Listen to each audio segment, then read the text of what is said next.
hear a student and an advisor talking about facilities at a college. First, you have some time to look at questions 1 to 5.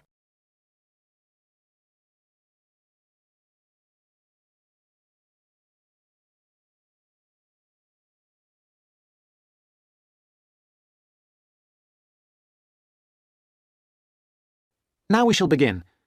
You should answer the questions as you listen, because you will not hear the recording a second time. Listen carefully and answer questions 1 to 5.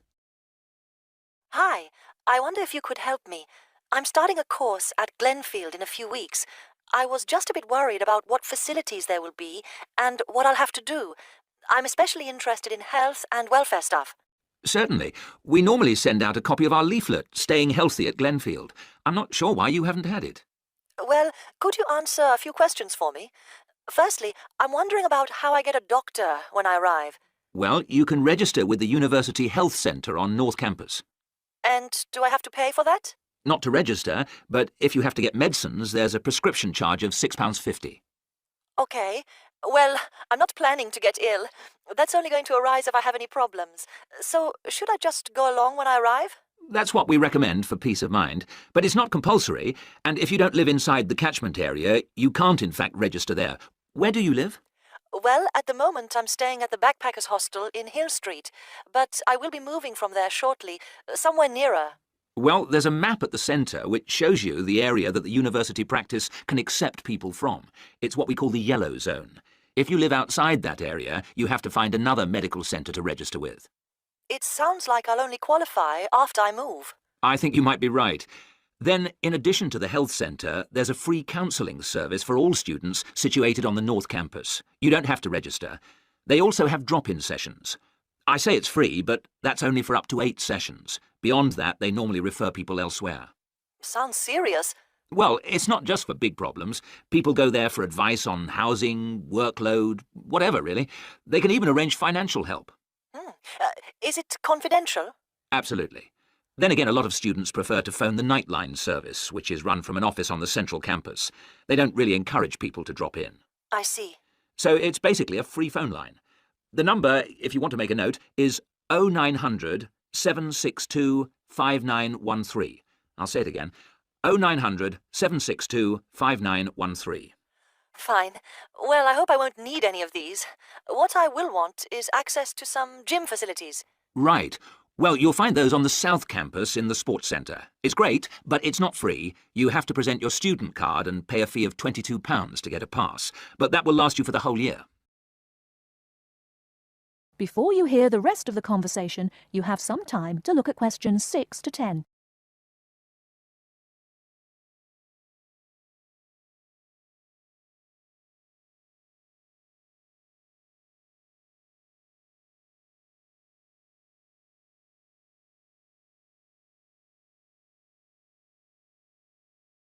Now listen and answer questions 6 to 10. Is this information on the website? I'm afraid not. I can send you some leaflets or even resend the whole information pack if you give me your details. Could you send the whole information pack, please? Yes, that's fine. I'll have to take down some details. Could you tell me your full name? Sonia Orr. S-O-N-Y... No, I'll spell it. S-O-N-I-A. Then Orr is O-R-R. Orr. OK. And you said you were on Hills Road? Yes, but don't send it there as I'm about to move. I'll give you my new address, which is 22 Winter Gardens. That's Glenfield.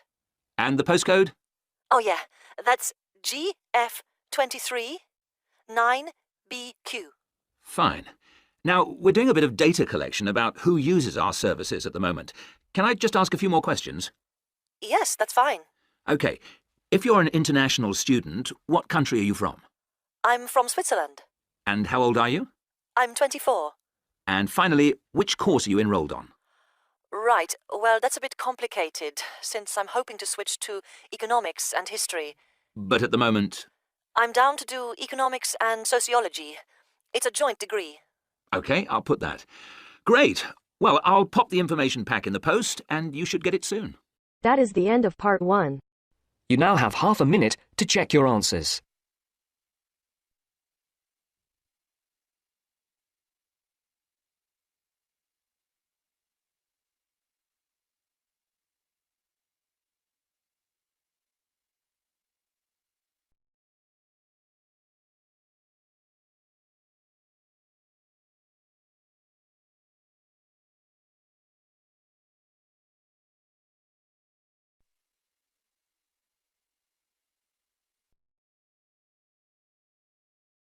Now turns to Part 2. Part 2. You'll hear someone talking to a group of university students. First, you have some time to look at questions 11 to 17.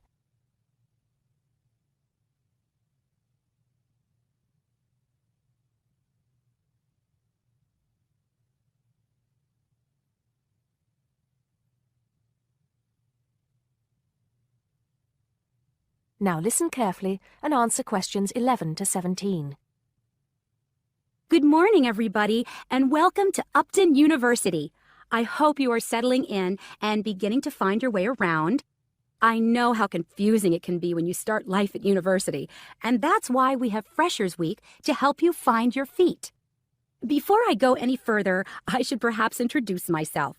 My name is Sally Jackson, and I am the Secretary of the Students' Union, which has organized this week of events for you. You will usually find me in the office on the first floor of this building when I'm not attending lectures. Anyway, down to business. Of course, there are a few things that you are obliged to get done during your first week here, but once you've opened a bank account, if you haven't got one already, seen your director of studies to discuss which courses you are going to take, and signed up with a doctor, there will be plenty of time left to enjoy the events we have arranged for the week. And have we got a lot lined up for you? Throughout the week from Monday to Friday, every morning starting at 10 a.m., there will be orientation and welfare events. These will include tours of the campus, which, as you have probably noticed, is the size of a small town with 9,000 residential students, as well as sessions on developing study skills.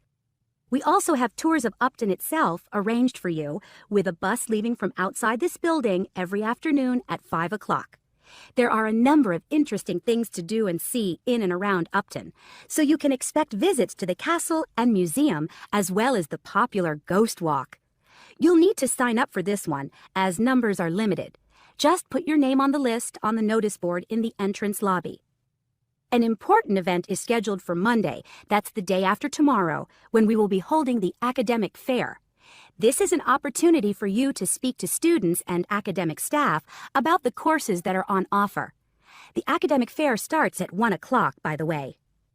There are a couple of other fairs that I think will interest you. First of all, we have the Societies Fair on Tuesday the 16th, which I think is an absolute must. You might not believe it, but the university has over 150 societies and sports clubs you can sign up for, so you are sure to find something of interest to you. That also starts at 1 o'clock, and it will be here in the Union Building. Also in this building is the Trade Fair on Wednesday from 2 until 5 in the afternoon. This one might sound a bit strange because you will find a load of banks and other businesses here trying to get your custom. You will find plenty of bargains and, best of all, a lot of the businesses give away stuff for free. Before you hear the rest of the talk, you have some time to look at questions 18 to 20.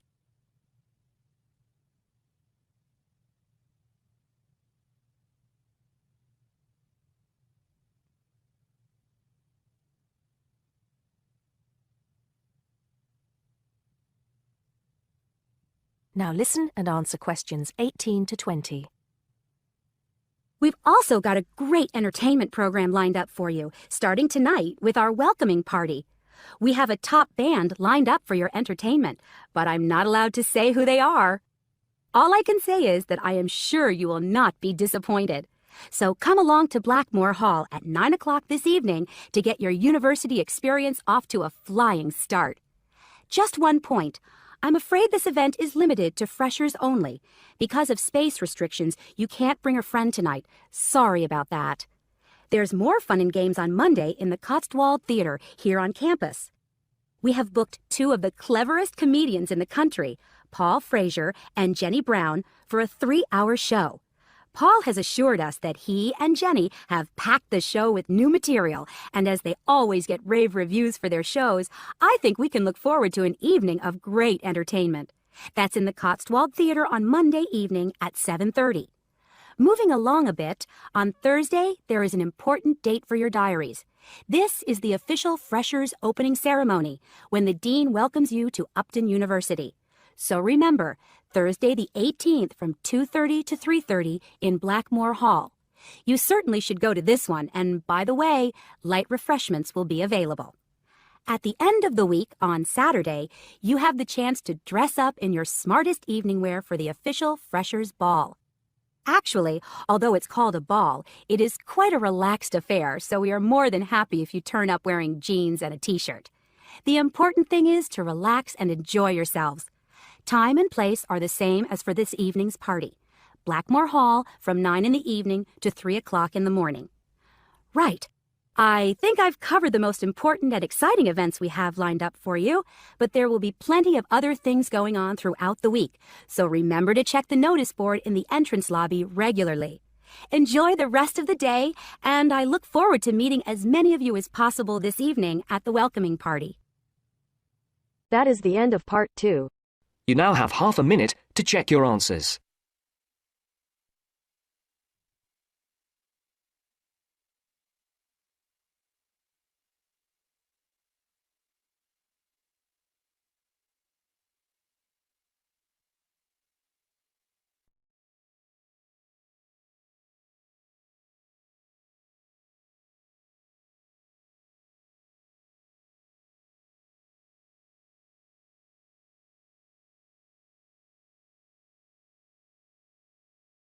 Methods course.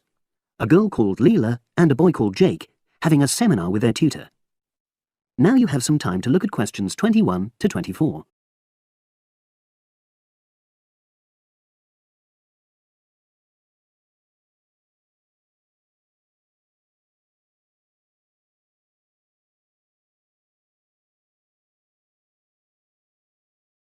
Now listen and answer questions 21 to 24. So the task I gave you both was to choose an article about a small-scale research project. Yes. You were then required to try to reproduce the research procedures in your own context, i.e. try it out for yourselves. Yeah, and that's what we've done. Great. So I'd like you to tell me a bit about the article and why you chose it. Well, the article's written by 2 university lecturers who had started using crosswords to help their students revise terminology for exams. And the crosswords were designed and set on computers. And we selected the article because, well, it seemed an accessible topic, even though we weren't familiar with the technique. You know, using IT to design crosswords for higher education. That's a good reason. So these lecturers wanted to see how well this innovation was received by their students. Yes. So how did you go about reproducing the research? Well, we drew up a list of terms from one of our own modules and designed a crossword for revising these terms. Then we asked our classmates to try out the crossword and give us feedback, their opinions on how they felt about using the technique. Was it easy to find participants? It wasn't easy at first, but then we convinced them that by taking part in the research, they were actually benefiting themselves by preparing for an exam, which is coming up later this term. And it worked. Good. So how did you find out what the students thought about doing the crosswords? A questionnaire. The original article used a 2-page-long questionnaire. There were lots of excellent questions on it, but the whole section on difficulties using IT is now obsolete. Old-fashioned, even though it had only been written a couple of years ago. So you designed a shorter version? Yeah. Then we sent it to the 40 students by email and got 28 replies. I was taken aback by the fact that everybody we talked to thought this was a good return.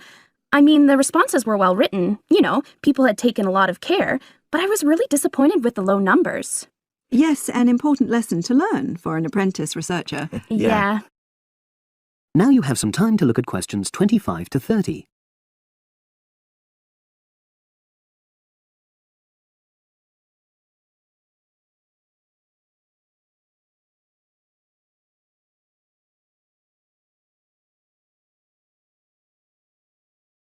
Now listen and answer questions 25 to 30. So what results did you get? Well, basically, the responses were extremely positive. The students said that doing the crossword on a computer helped them really focus on the work in hand and not be distracted, which is something that commonly happens with other ways of doing revision. Yeah, that was really clear. But something that struck me was that having fun hardly featured in their responses, nor did anything to do with spelling of hard words, which I thought would be an obvious benefit. No? Okay. Respondents also said that doing the crossword hadn't really increased their general motivation to study, but that it had highlighted the gaps in their memory so they knew what further work was necessary. Right. So how did your findings tally with those of the original researchers? There were lots of similarities, but... There were probably 2 main differences. We found that more males than females liked the technique, whereas the original study found the reverse. Also, our respondents said they wouldn't mind doing a crossword as a final official exam, whereas in the original study, students said they would hate doing it even if it meant having a shorter test. But of course, both sets of respondents said they'd be interested in doing more crosswords for informal purposes, revision, and so forth. Right. So let's have a think about the whole project and what you've learned from doing it. Well, it was very time-consuming. Yeah, and I don't think we managed that aspect very well. It could have been worse. I mean, we didn't have a lot of data, so we didn't have to spend ages processing it. And of course, we'd already done a course on numerical data processing, so there wasn't much new there. Yeah, that's true. Anyway, I think we designed our questions well so that they gave us manageable data. Yeah, it really helped having the original study to guide us, as it were. And that helped us to see what a good research instrument is. What a good questionnaire should be like. Absolutely. We got a lot from that. But when we were writing up the project, I'm not sure whether we'll know how to acknowledge the work of the original study. You know, our referencing. No, that's something we'll both have to work on in the future. Actually, that part's been great. Finding ways to share and support another person. That's the real plus from the project. Learning ways to do that. Well, it's obviously been very successful. That is the end of part 3. You now have half a minute to check your answers.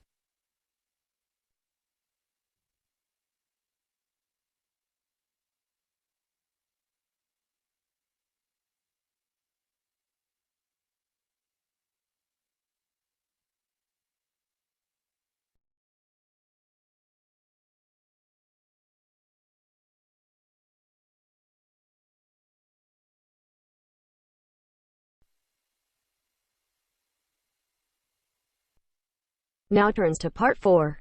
Part 4. You are going to hear a lecture about the geographic information about Australia. You now have some time to read questions 31 to 40.